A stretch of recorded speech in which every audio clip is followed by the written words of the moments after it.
Bonjour et bienvenue pour cette première vidéo sur la Kabbale qui va servir en quelque sorte d'introduction. Je ferai probablement une prochaine vidéo encore sur la Kabbale quand j'aurai fini de bien m'instruire sur le sujet pour transmettre les informations. Donc la Kabbale c'est quoi? Alors c'est un mot hébreu qui veut dire héritage. C'est quelque chose qui est comme une sagesse on pourrait dire. Qui correspond à des connaissances ésotériques du judaïsme. Connaissances ésotériques à prendre avec subtilité, c'est-à-dire qu'au final, comment dire,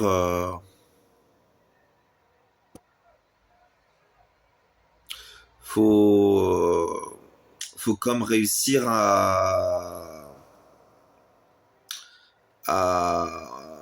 en fait, maintenant que je fais cette vidéo, je me rends compte que j'ai pas toutes les connaissances nécessaires pour faire la vidéo, mais j'ai quand même des connaissances, donc je vais quand même continuer la vidéo.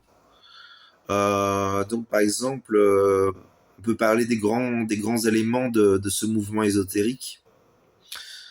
Alors les mouvements ésotériques, c'est quoi? Un mouvement ésotérique, c'est subtil. C'est quelque chose bien souvent qui est le cœur d'une religion. C'est quelque chose qui est aussi souvent la tête d'une religion. C'est aussi les racines d'une religion. C'est la dimension souvent sacrée de la religion. En tout cas, c'est plus ou moins connecté à ça.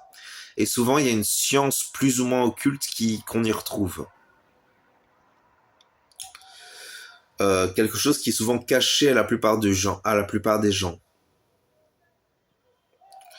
Alors, et donc la Kabbale, c'est ce mouvement ésotérique juif qui aujourd'hui n'est plus si caché que ça, hein. Il y a beaucoup de gens qui connaissent la Kabbale, qui peuvent les connaissances sur la Kabbale sont facilement accessibles au final.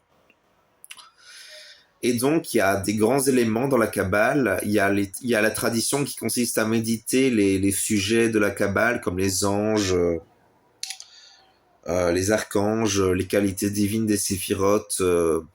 Il y a les clifotes aussi, qui sont comme les racines de l'arbre de vie.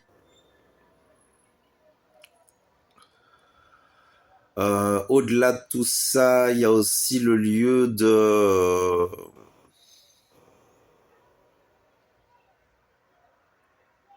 du développement personnel. C'est un lieu de développement personnel dans la Kabbale. Il y a cette dimension d'évoluer dans la Kabbale, car au final, j'ai entendu dire que au final, on s'incarnerait de vie en vie en évoluant d'incarnation en incarnation, en montant et en faisant grandir notre arbre de vie selon le modèle des séphirotes de la Kabbale. Donc, je vais mettre 2 secondes la vidéo comme ça, et je vais chercher un livre qui permettrait de montrer pour que vous puissiez vous visualiser.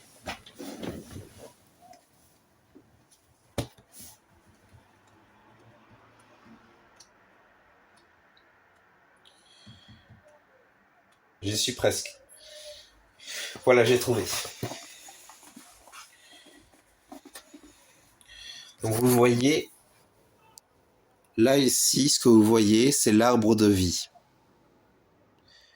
C'est un symbole vraiment qui est fondamental dans la Kabbale. C'est genre un lieu, c'est comme un symbole clé qui permet plein de méditation, plein d'évolution, plein de compréhension, plein de sagesse. Euh, dans la Kabbale, il y a plusieurs mouvements kabbalistiques, plusieurs écoles. Ce livre-là, ça vient de la Kabbale, mais c'est un livre d'angéologie traditionnelle qui s'appelle le livre des anges, rêves, signes, méditation, angéologie traditionnelle, les secrets retrouvés de Kaya et Christian Müller, édition Univers/Cité Michael. C'est la 13e édition, je pense. Sûrement symbolique de quelque chose, le fait que ce soit la 13e édition, mais je ne sais pas quoi.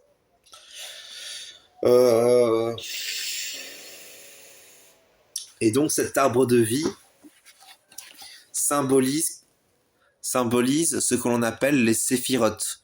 Chaque cercle symbolise une séphirote et chaque sphère, c'est comme une qualité divine en action dans la création. Car au final, les séphirotes, c'est comme ce qui émane du non manifesté de Dieu, du Dieu inconnaissable, de la dimension divine inconnaissable. Donc, tout en haut, on trouve Keter, qui est la couronne. Les gens qui vivent dans Keter, ce sont les gens qui sont capables de diriger le monde. Ils ont des qualités de saints au final. La deuxième, donc celle qui pour vous... Bon, sur l'image, c'est vrai qu'on la voit sur la gauche, mais sur le livre, elle est à droite. C'est la séphirote de la sagesse. C'est comme le fruit. C'est comme... au final, chaque séphirote contient les séphirotes suivantes. Donc Keter contient toutes les séphirotes. Chokhma contient toutes les séphirotes suivantes. Puis il y a Bina en 3e place. Puis en 4e place, il y a Esset. En 5e place, il y a Gebura. En 6e place, il y a Tiferet. En 7e place, il y a Netza. En 8e place, il y a Od. En 9e place, il y a Yesod. Et la 10e place, c'est Malkout, qui symbolise le royaume, la terre, la dimension sur laquelle on vit. Donc, en quoi ça peut nous aider quotidiennement pour évoluer, pour progresser? Parce qu'on est tous connectés comme à un ange gardien qui est essentiel pour notre évolution. Donc, par exemple, ça peut être l'ange gardien. Moi, c'est l'ange gardien Ahaya, qui se trouve dans la séphirote numéro 2, donc Chokhma. Donc, pour moi, c'est très utile d'apprendre à méditer sur cet ange gardien, à me connecter à son champ de conscience, à m'imprégner de ses énergies. C'est très utile pour moi, toutes ces dimensions-là. Car au final, c'est le but de l'incarnation, c'est d'évoluer en remontant l'arbre de vie pour aller vers l'ascension. Donc, et bien évidemment, méditer sur l'arbre de vie, ça permet de nous connecter à plein de dimensions subtiles. Ça permet de comprendre des choses, ça permet d'évoluer en conscience, ça permet d'atteindre le divin quelque part. Est-ce qu'on est divin? C'est une grande question. J'ai pas encore répondu vraiment sur la chaîne. Je crois que j'ai fait une vidéo sur l'une de mes chaînes, mais je ne sais plus sur cette chaîne-là si j'ai fait une vidéo. Parce que l'arbre de vie, il y a souvent cette question de est-ce que l'être humain est divin? C'est toute la question aussi de Lucifer. Parce que vous voyez dans le jardin d'Éden, le serpent avait dit à Adam et Ève, croquez de ce fruit et vous deviendrez comme des dieux. C'est à la fois vrai et à la fois faux. Parce qu'au final, dans les faits, ça nous a fait sortir de l'arbre d'Éden. Et en même temps, ça nous a introduit à une vie nouvelle, qui est différente, qui a des qualités, mais qui est comme polarisée. Et au final, quand on réfléchit bien, il y a quand même une dimension de polarité toujours dans cette vie entre le bien et le mal, entre la lumière et l'ombre. Tandis qu'avant, on était probablement au-delà de tout ça et on vivait probablement dans quelque chose de plus intégratif de toutes les polarités. Ensuite, comment évoluer? Donc vraiment, on peut prier son ange gardien. Donc, selon le jour où on est né, on a 3 anges gardiens.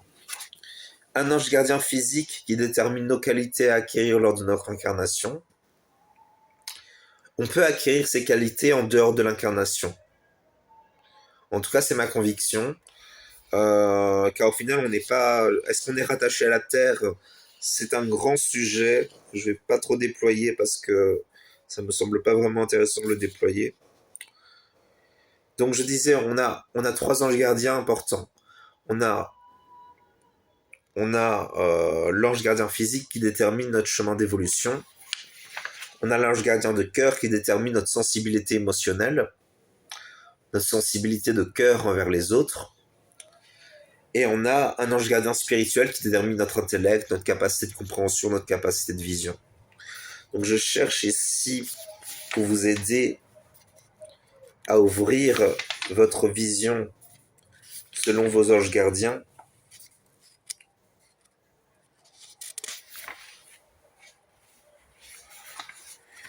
Oh là là, je n'arrive pas à trouver la page. Arriver à trouver la page.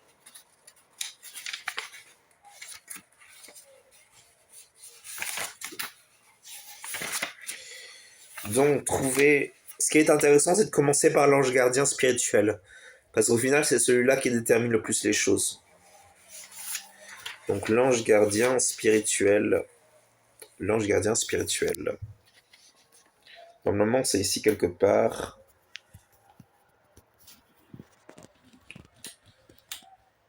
Voilà, j'ai trouvé.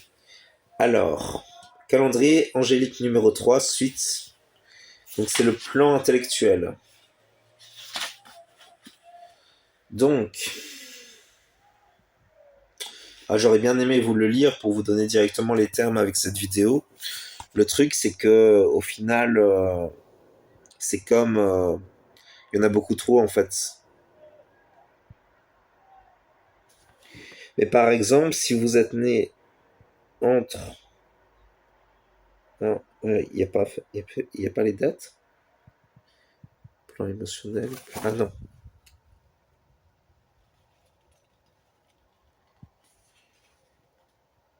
Si vous êtes né par exemple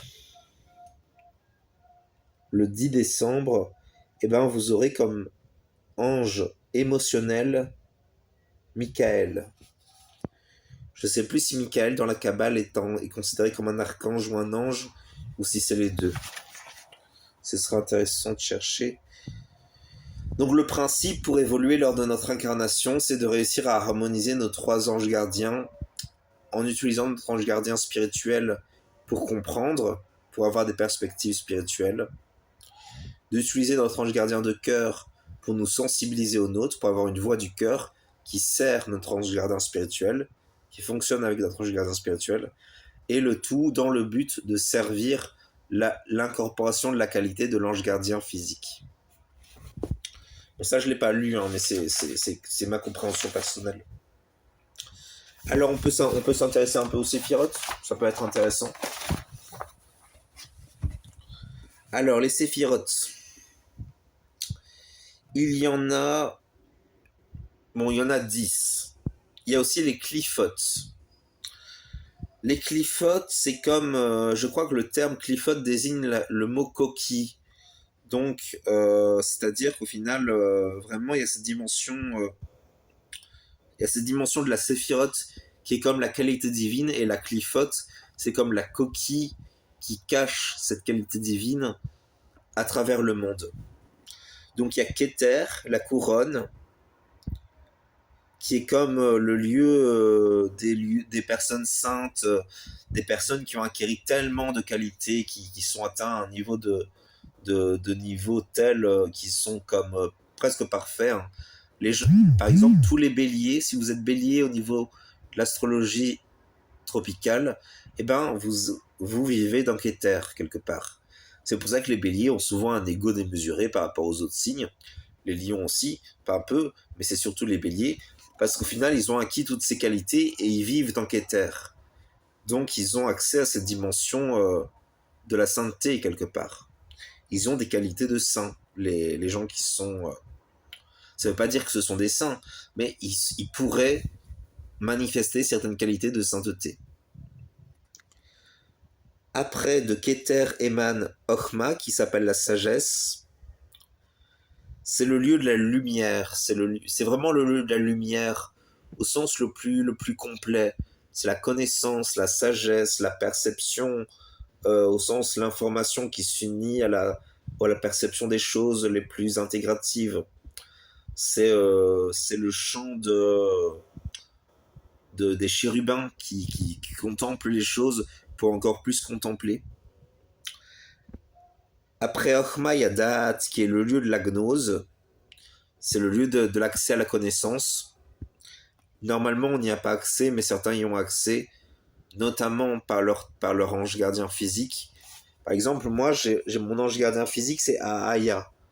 Donc, c'est un ange gardien qui connecte à Da'at. Donc, si vous êtes connecté à Da'at, eh ben, vous avez accès à des capacités médiumniques. Il vaut mieux éviter de s'intéresser à Da'at. Éviter de s'intéresser à Da'at. parce que au final, c'est comme il y a des enjeux quand même. Et au final, on peut tomber dans Da'at. C'est pour ça qu'il est important au final de rester dans. Il faut apprendre à rester dans nos séphirotes actifs au lieu de tomber dans Da'at. Bina, c'est le monde de la compréhension. C'est le monde des lois. C'est un lieu gouverné par Saturne. Donc il y a cette dimension de comme de comprendre pour édifier quelque chose avec Bina. Après, il y a Essed, qui est la clémence. On peut aussi l'appeler la bonté ou la miséricorde. C'est lié aussi à la générosité un peu quelque part. Après, il y a Gemura, qui est la rigueur, la discipline. C'est un lieu, vraiment, c'est la discipline dans la clémence, Gemura. Car chaque séphirote est un peu lié au séphirote précédent. Ensuite, il y a Tiferet, qui est la conscience. C'est le soleil. Tiferet est connecté au soleil. Donc souvent, quand on a Tiferet, Tiferet, c'est le lieu des qualités de cœur. C'est les qualités du soleil, les qualités du rayonnement. C'est la beauté. Il y a Netza, qui est la beauté. Ah, ils appellent Netza la beauté ici? Parce que parfois Tiferet c'est appelé la beauté, parfois ici c'est Netza. C'est un truc qu'on constate assez facilement quand on s'intéresse à la Kabbale. Parfois Bina s'appelle la sagesse dans certains courants, alors que dans d'autres c'est Ochma qui s'appelle la sagesse. Certains appellent Tiferet la beauté, d'autres ça va être Netza. C'est souvent comme ça dans ce milieu-là. Vous allez peut-être vous dire que ça voudrait dire que c'est peut-être pas très précis. Bon, il faut savoir qu'il y a une dimension symbolique aussi. Quelque part, c'est fondamental d'apprendre à voir ça de manière symbolique. C'est-à-dire sans entrer dans le littéralisme et tout ça. Même si on peut entrer dans cette énergie-là aussi, bien sûr. Après Netza, qui est le monde des affects, le monde de l'affection, il y a Od, qui est l'intelligence, liée à Mercure. C'est le monde de la pensée des archanges, notamment. Il y a Yesod, qui est le monde du fondement, donc le lieu de tout ce qui concerne les lois qu'on doit respecter pour se sentir toujours en sécurité quelque part. Ça, c'est Yesod. Et enfin, il y a Malkout, qui est le royaume, qui est comme le lieu de la terre. Voilà pour ce que je voulais vous dire. Par rapport, je suis déjà à 18 minutes et je ne vois pas ce qui me reste comme temps. Je vais chercher peut-être quelque chose peut-être qu'ici il y aurait quelque chose d'intéressant à dire.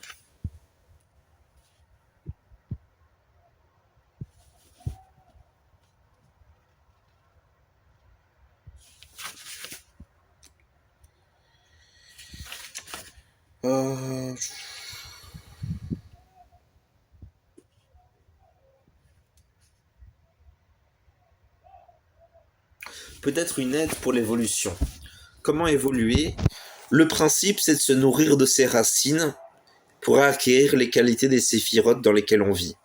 C'est-à-dire, donc c'est quoi les racines? Les racines, ce sont nos expériences, c'est notre vécu, c'est nos désirs, c'est notre volonté, c'est nos erreurs et nos fautes aussi, mais ce sont aussi la vérité et le pardon. C'est la sagesse quelque part un peu, et à la sagesse au sens ochma, et à la sagesse au sens le fruit de nos expériences, et à la volonté. J'avais fait un tableau qui n'est pas sous ma main, donc c'est dommage qu'il ne parle pas des Clifford dans ce livre-là. Ce livre-là est quand même bien pensé. Voilà pour ce que je voulais vous dire. C'est plus ou moins tout ce qu'il y a d'intéressant à dire. Donc vraiment, je vous invite à vous intéresser à la Kabbale pour trouver dans votre arbre de vie votre ange gardien physique pour pouvoir l'acquérir. Car vraiment, c'est comme ça qu'on évolue, c'est comme ça qu'on grandit dans nos qualités. Après, avec un peu d'expérience, on constate facilement que c'est des vérités, hein. Parce que il y a des gens qui disent qu'ils ne croient pas à l'astrologie, ils croient pas à la Kabbale, ils croient pas à tout ça. Il faut quand même savoir que la plupart du temps, ces gens-là, c'est des gens très ancrés dans un mental très aérien qui vient relativiser les choses. Quand même, quand on observe les choses, on se rend vite compte que quand même tout ça est un peu vrai. Après, bien évidemment, il faut pas limiter les choses en disant que ce serait pas vrai dans le sens complet, ou tout ce qui serait dit par rapport à ça serait vrai, parce que sinon on rentre dans les égrégores quelque part. Donc il vaut mieux éviter de se rentrer dans les égrégores. Il vaut mieux se rester connecté à sa réalité et avoir son libre arbitre, car au final c'est là c'est le lieu de la liberté quelque part. Voilà pour ce que je voulais vous dire. Je vous remercie d'avoir regardé la vidéo. Bénédiction, amour, joie, euh, bonheur. On peut dire bonheur. Allez, bonne journée.